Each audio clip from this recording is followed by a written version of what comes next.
রুমিন ফারহানার এত সুন্দর বক্তব্য কখনোই শুনেন নাই, তাই সম্পূর্ণ ভিডিওটি দেখে আপনার মূল্যবান মতামত অবশ্যই কমেন্টে জানাবেন। তো চলুন কথা না বাড়িয়ে ভিডিওটি দেখা যাক।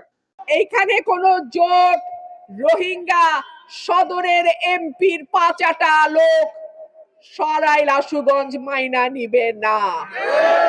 আপনারা কি এমন এমপি চান যে সদরের এমপি কে বাপ ডাইকা সেই দিকে তাকায় থাকে?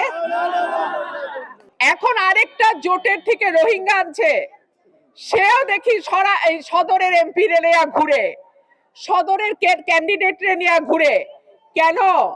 সদরে কি ব্যালট বাক্স ছাপানো হয়ে গেছে? তাহলে সে তার নির্বাচন রেখা সরাইল আশুগঞ্জে পয়রা থাকে কেন? সে কি অলরেডি তার জয়টা লিখায় নিছে? কার ভোটে? নিজের এলাকার ছাইরা সরাইল আশুগঞ্জের মাটিতে পয়রা থাকে কিসের লোভে? আমি পরিষ্কার বলে দেই, সরাইল আশুগঞ্জের মানুষকে দিয়েই নির্বাচিত হবে ইনশাআল্লাহ।